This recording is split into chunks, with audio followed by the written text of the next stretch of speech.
Hey everyone, how's it going? Today we're doing a Kona Kula Deluxe. I picked this bike up from Christchurch down the South Island of New Zealand. It's got some really cool little parts on it. Hope headset. They come factory with race face cranks as well. Some pretty cool details on it. So these are ultralight Eastern tubing. It's quite a nice alloy tubing on it. And the bike was factory XT parts. So this crank should clean up pretty nicely. We'll give them a clean and then a bit of a polish as well. And then the frame as well should tidy up pretty nice. It's got a few paint scratches and stuff, but nothing too bad.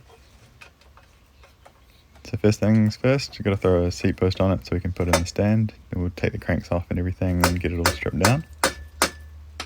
Just bashing the cranks out. Good thing with alloy is most bottom brackets are alloy that go in these frames anyway, so you're not really going to have the galvanic corrosion, but aluminium does oxidize, so got to factor that in, but came up pretty easily. We can slap some gloves on and take off the chain and everything as well. So check this chain, because I was hoping to reuse it on the bike, but it's too far worn, so we'll have to use a new one or swap to something a little bit less worn. About 75%, so the radio looks really cool. I like these the shadow ones, but no clutch, but they work really well. It just needs a darn good cleanup. So one of the previous owners put those sealed cable end caps on. Just a nice little extra feature when you're going to be riding off-road a lot. Non-drive side came out easily enough as well. Bearings feel okay in this, but I've got a matching Hope bottom bracket to match the headset that's on the bike already, so we'll throw that on instead. Not too bad, the bike's just pretty dirty. It's been sitting around. There's a few scuff marks and stuff, but nothing too bad. The chainstay on the inside does have a bit of chain rash from the chain slapping around on it, but actually after you take off the lizard skin, it doesn't look too bad. Like this, if this was all of it, then I would probably just rock it without it, but yeah, it's got some on the inside there. So I'll clean the frame up. I use a toothbrush because it gets into like the little cable guides and everything really well.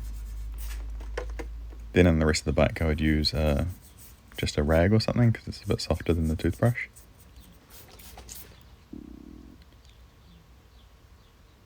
So I just use some soapy water, and then after the soapy water I'll wipe it all down, and then we're going over with some polish after that.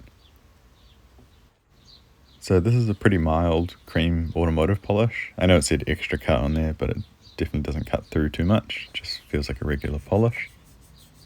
Has a tiny little bit of grit to it, but nothing too crazy. But it gets off these scuff marks and stuff pretty well. Don't want anything that's going to cut through it in one little wipe. You want to be able to, or have to rub it a few times to get it off. In this shot here you can sort of see a cool head tube design as well. So it has like a bit of a step to it, which looks really cool.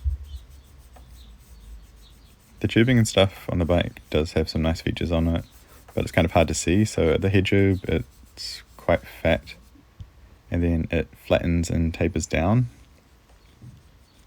Same on the down tube as well, actually. So the red is cleaning up really nicely. And the gloss of the bike, oh, it looks so much nicer. The decals as well are in really good condition. After that I put some wax on the bike. Just helps repel water and stuff, and it'll keep the paint nicer for longer. This is the bike all cleaned, polished and waxed. So you can see here the tubing details. So the down tube starts fat, and then it's still fat, but it's like flattened fat. So it should be quite stiff in the bottom bracket area, but the Eastern tubing, there's something about this Eastern tubing that's just really quite special. It has quite a nice feel to it, especially for alloy. The fork we're going to be using on the bike is this old Sid. Quite like Sid forks. Unfortunately the stereo tube was a little bit too short, So I've got this steer tube little extension in there. There's a few different manufacturers of these. Velobike is the one that I used in the Chinelli, and that worked really well. This is not the Velobike one, but it should do just nicely. You can epoxy these in just for a little bit of extra stability, but I'm not epoxying this one in. So you really want the stem to clamp the original steer tube as well as the extension, especially if you've got one of these stems where it's not like solid through the center there. So I'm going to have one little spacer underneath the stem and then a few over the top. So with the stem on there to sort of center it properly, I tighten up the extension a little bit extra, make sure it's nice and snug in there.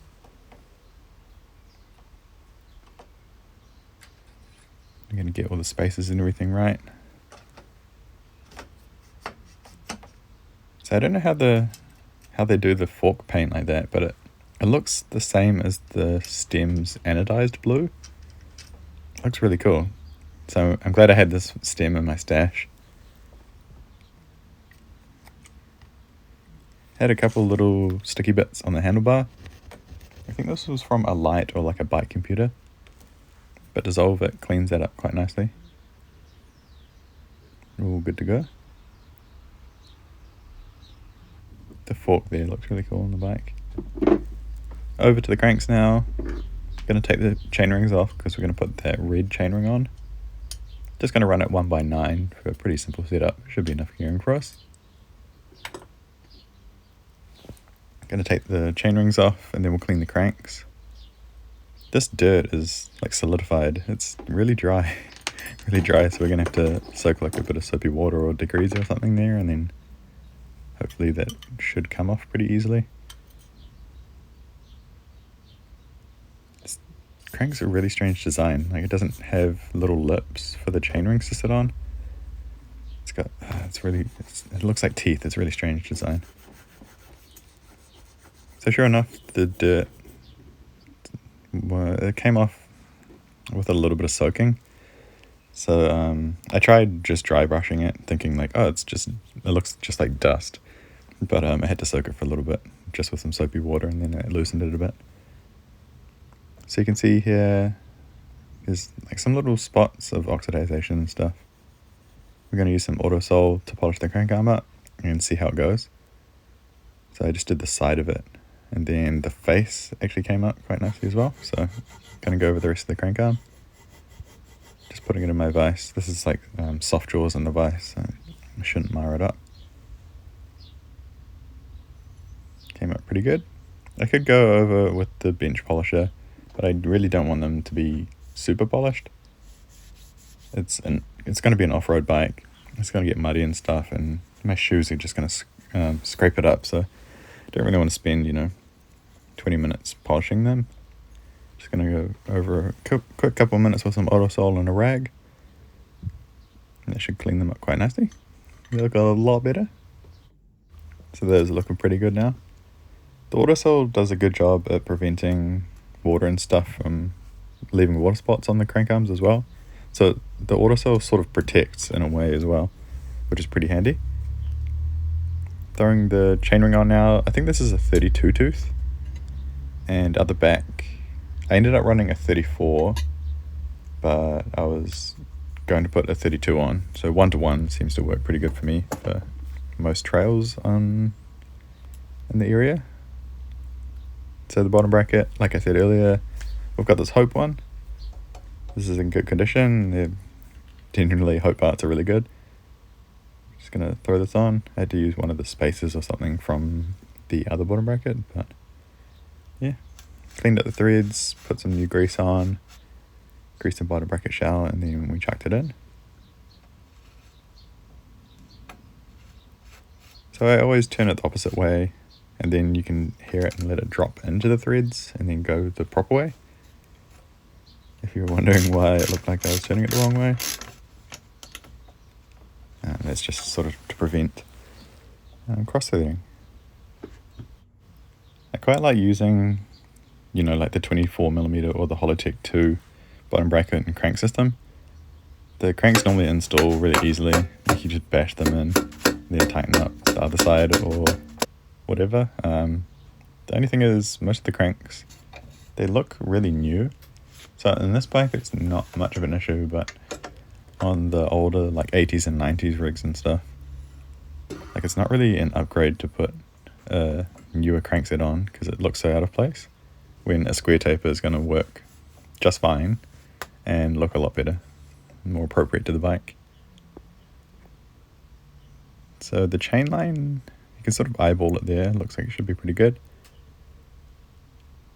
So I get a tape measure as well and then check that out. Generally you can sort of eyeball it or eye a tape measure up from the dropout.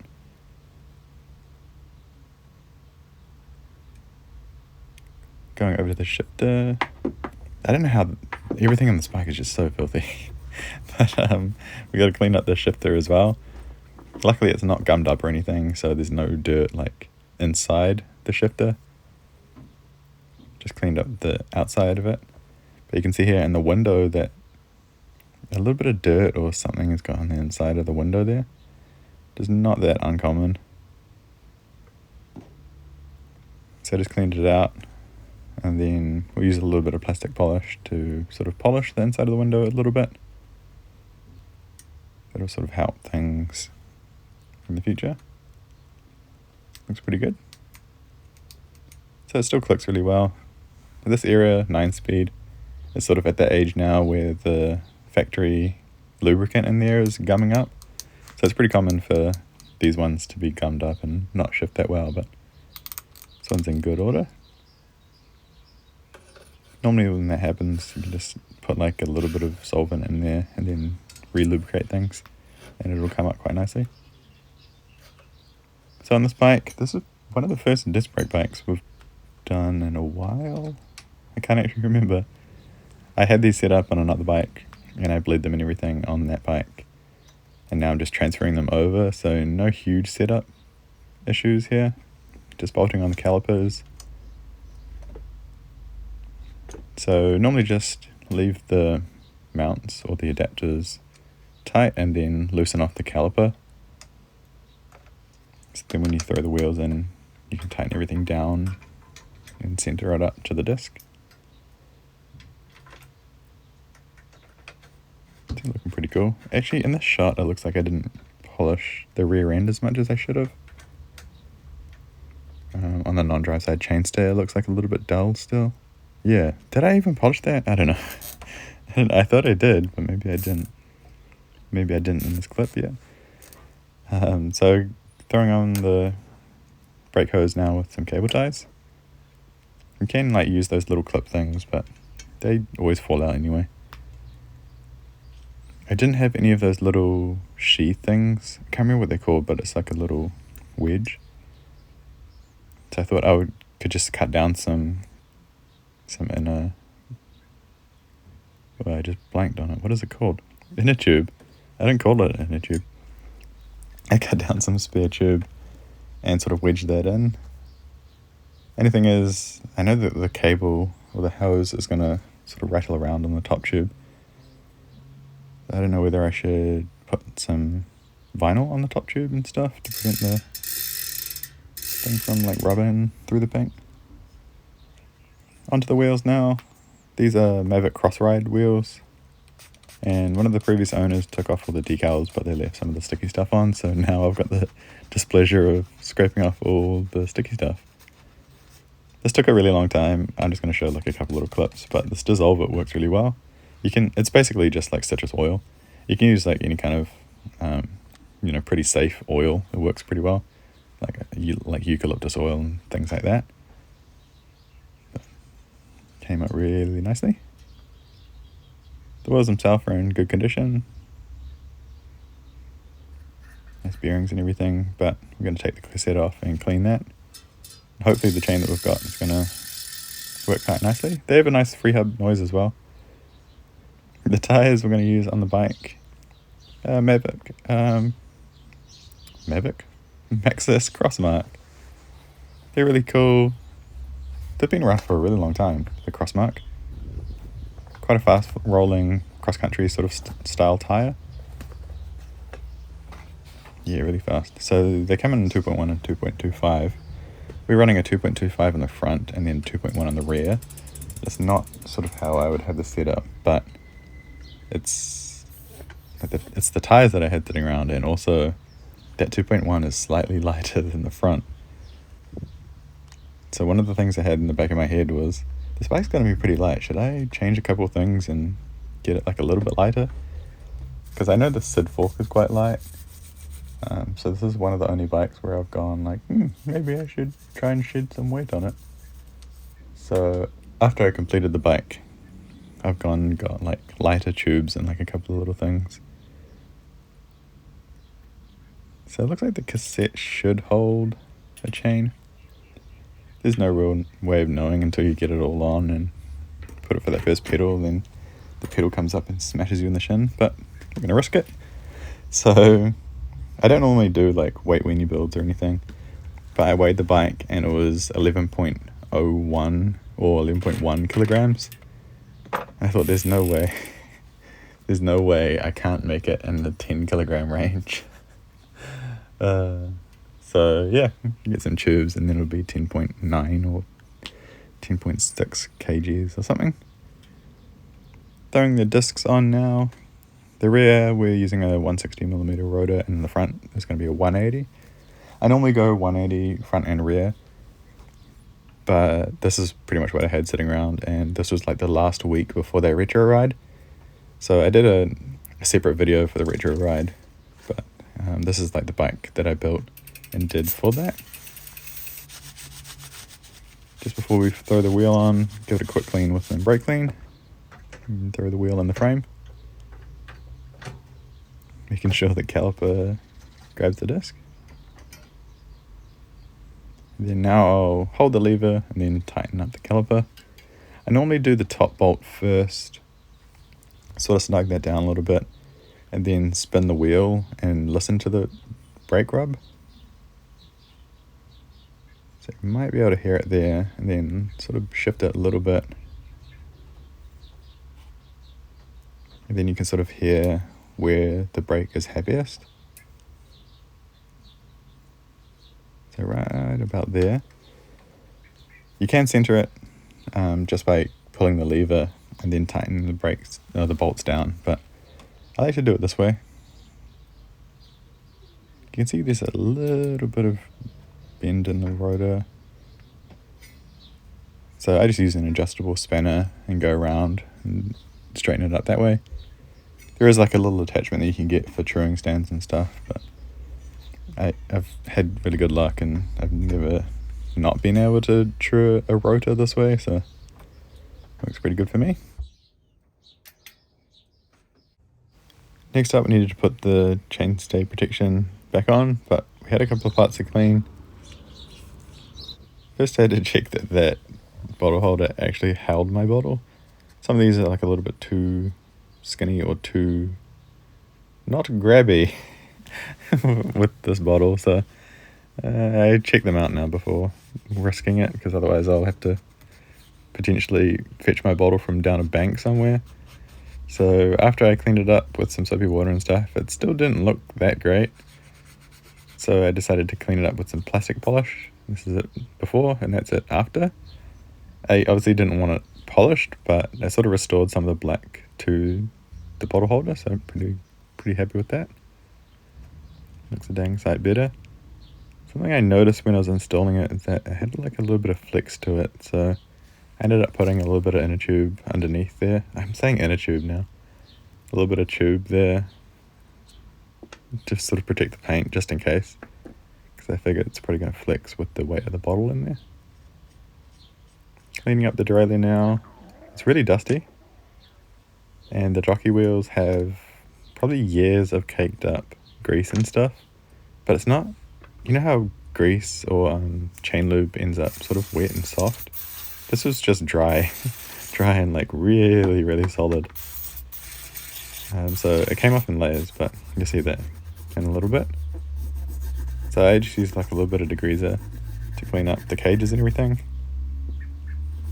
Then after everything's all clean, I'll put a little bit of lube in the pivots I normally just use like some engine oil or light oil or something, but this time I used some chain lube.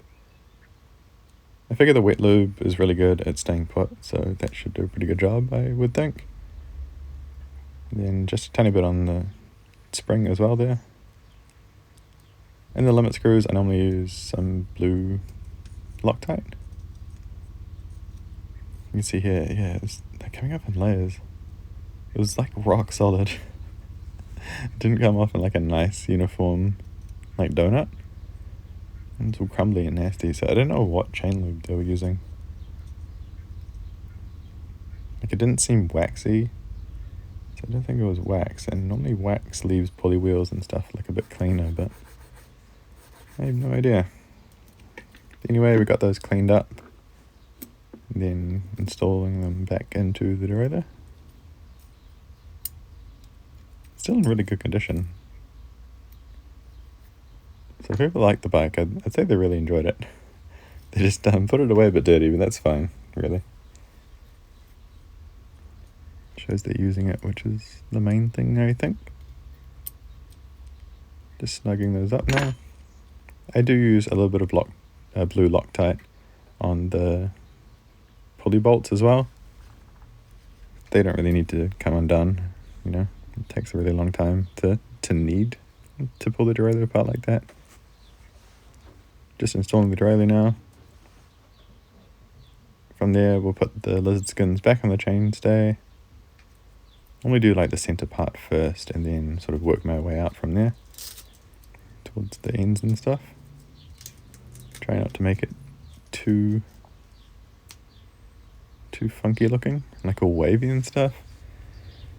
Kind of bugs me. I'm not really like OCD about things, but a chainstay protector that has like the waves in it or looks all wonky bugs me. Throwing the chain on now.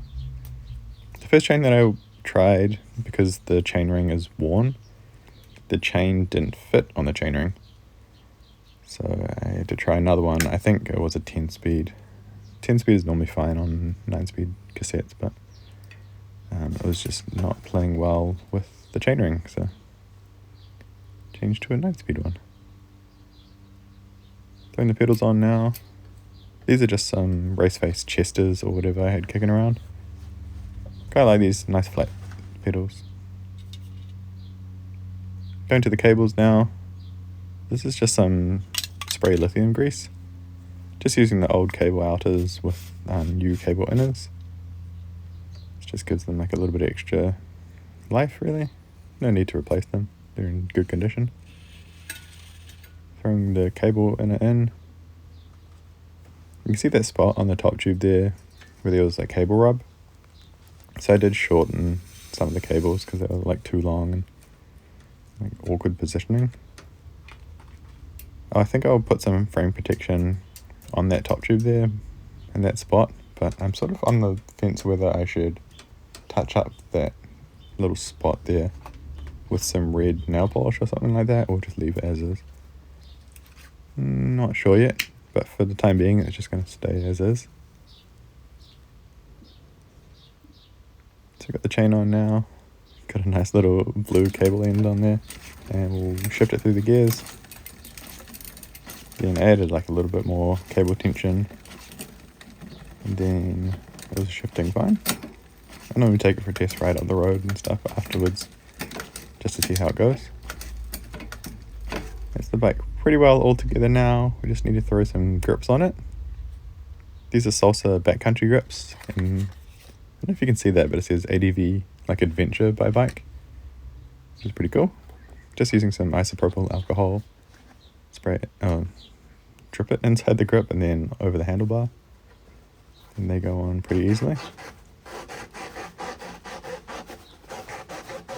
These are quite a comfy grip. I didn't know how thick they were going to be, but they feel sort of about the same thickness as a ESI Chunky, but not as soft, obviously.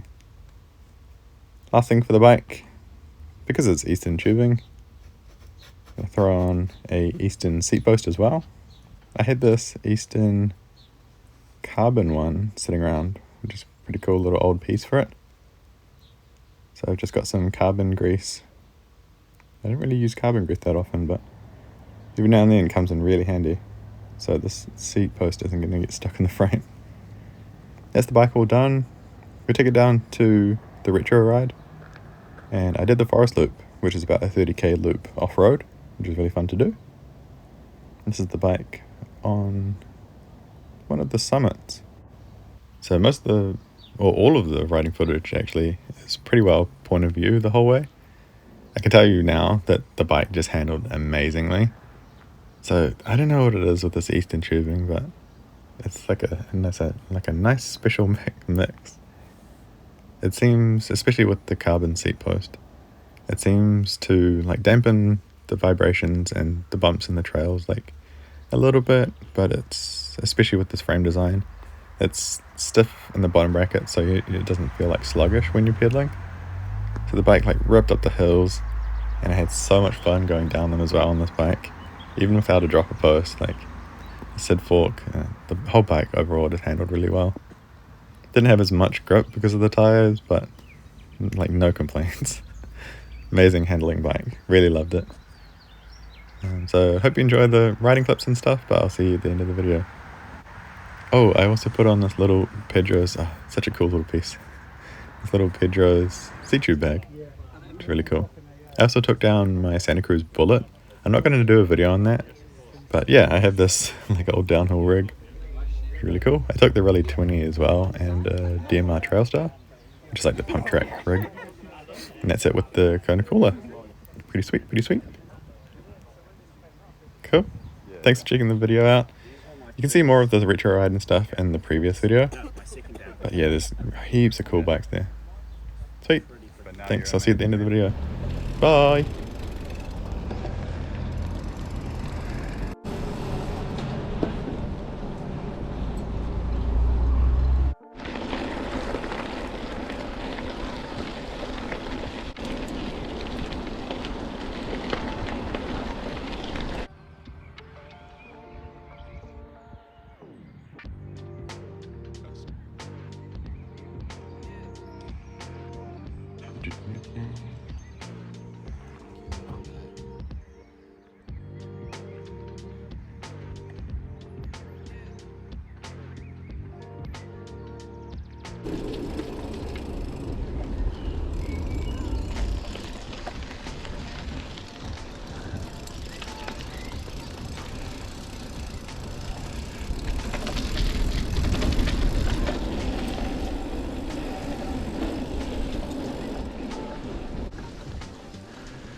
Yeah.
so fucking beautiful.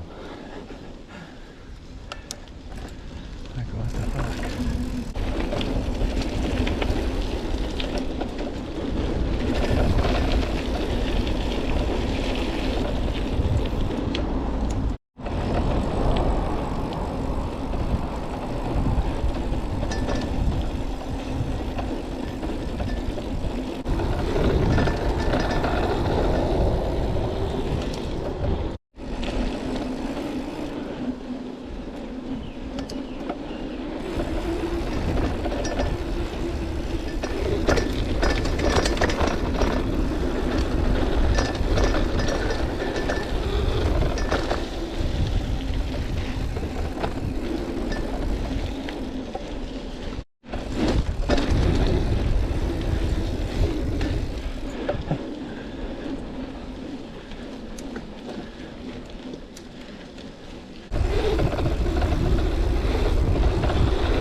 I realised I didn't record anything at the little cafe halfway stop, but yeah, there's toilets.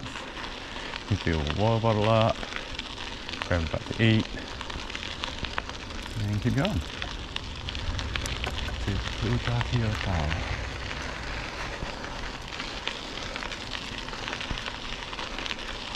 Good time ago.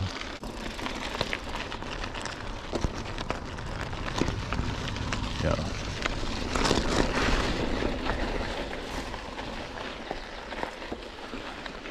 Claudia. Kia ora.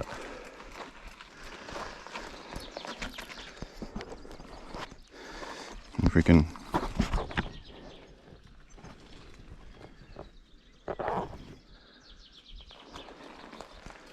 look at Eisenborough.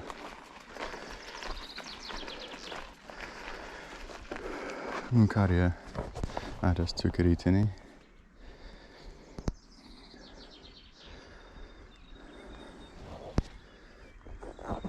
Great chief of the Tuhurangi tribe, who lived on the eastern shores of Lake Rotorua at Hinoma Point 600 years ago.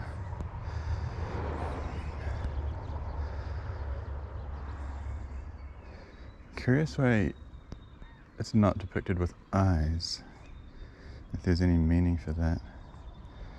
The bodies were laid together, that might have something to do with it.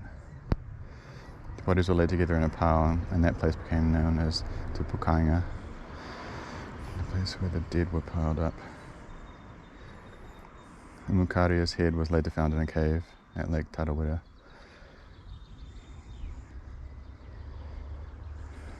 And that's some rough stuff. And on we go.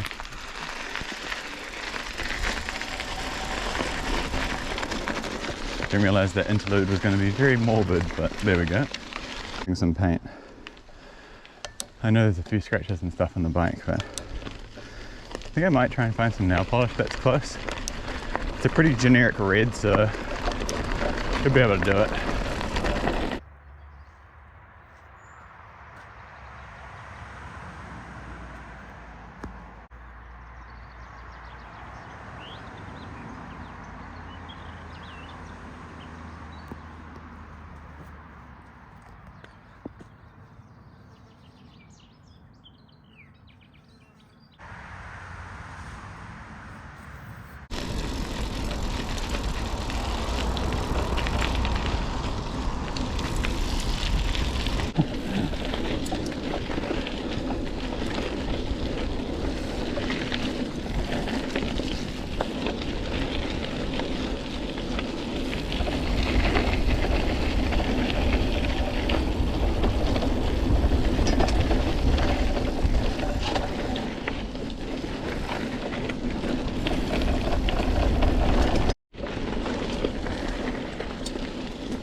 That is such a beautiful little trail feeder.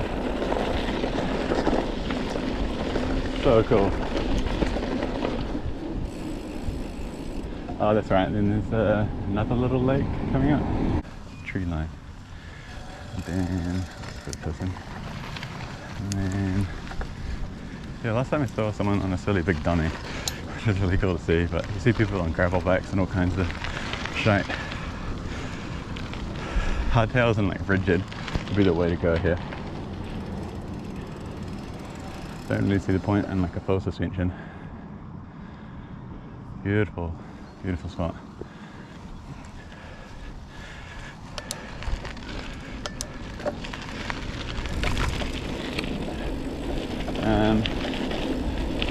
Don't know if I'd really want to be on drops, but certainly like rigid would be fine in this, because like it's so smooth, it's hard packed there. You don't have to worry about, even there's not really big brake bumps and stuff. I think because people are doing like a pretty moderate pace around it. There's a little two-way section.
If you can't tell, I'm loving this bike. Can't wait for a nice burger, like a beer and a coffee or something. The golden trifecta. I feel like I've said it 100 times on this ride, but these trails and this bike are just so amazing.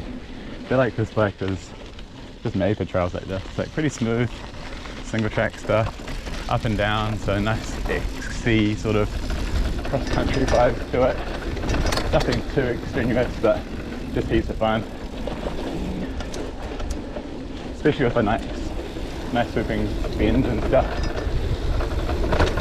And the Sid fork is just handling amazingly. I know it probably looks like a bit jarring, but it feels really nice over these bumps. And I haven't spent too much time setting it up, just a quick pressure adjust. But I don't think anyone would have been short enough to go under that.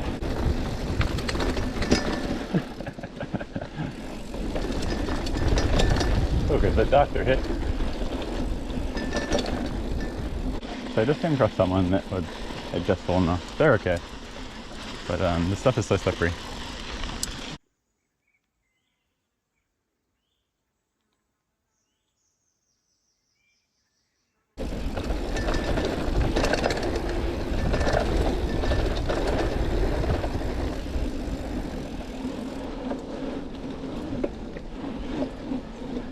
Hey, bird.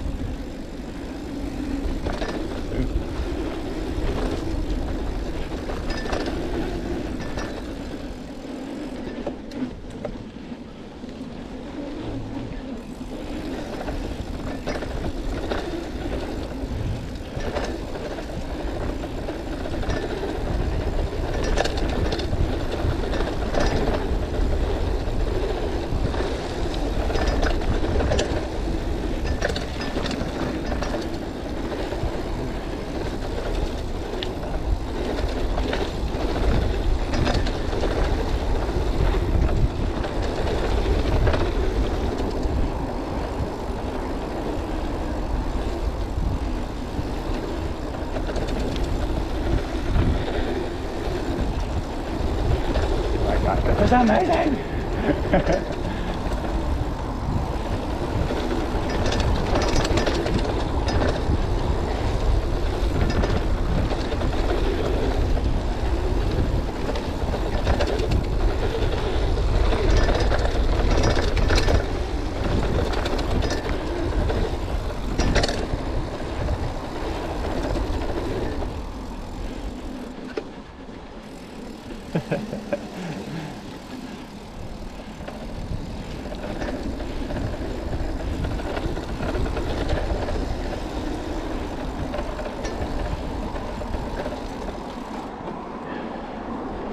Far out.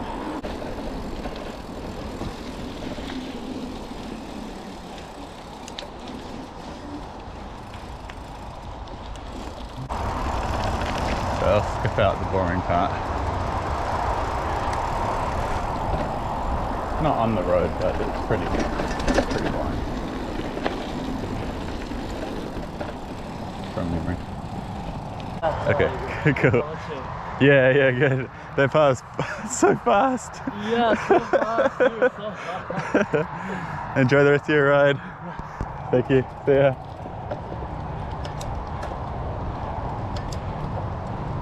Yeah, the bit on Baja coming down there, it's really quick flowing today, and it was so fun. Actually, really love the sound of the free hub as well. Oh, square body? What the heck? Don't see many square bodies in New Zealand.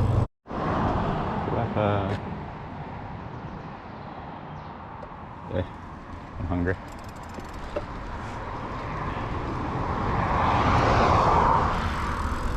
Yeah, so I do remember going that way one time, and you can go through more single track and stuff, but that, because it's not part of the forest loop, it's not as smooth, so some of it has like a bunch of brake bumps and that sort of stuff on it, and I remember doing it rigid one time, and I thought I should have just stayed beside the road and just finished the ride like nice and easy. So that's what we're going to do this time.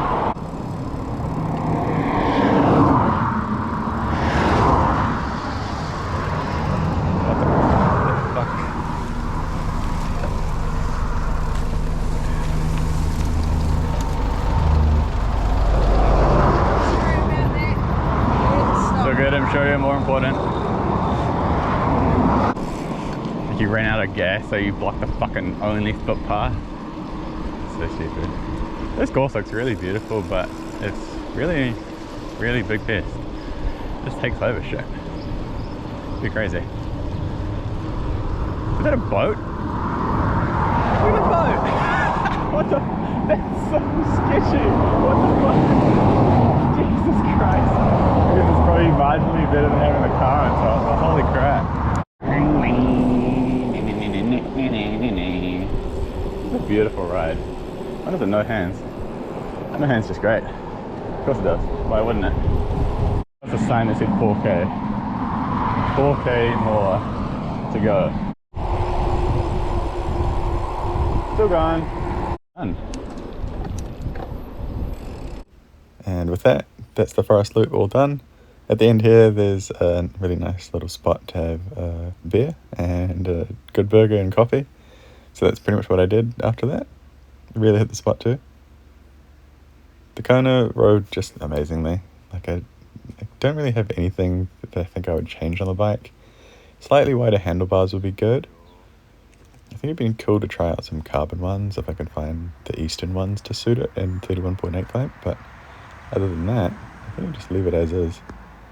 The next bike we're going to be doing is I think I'll either do the 80s Mongoose ATB or the On One Inbred. Haven't decided yet, but yeah. So check those out soon, and I'll see you in those videos. Thanks. Bye.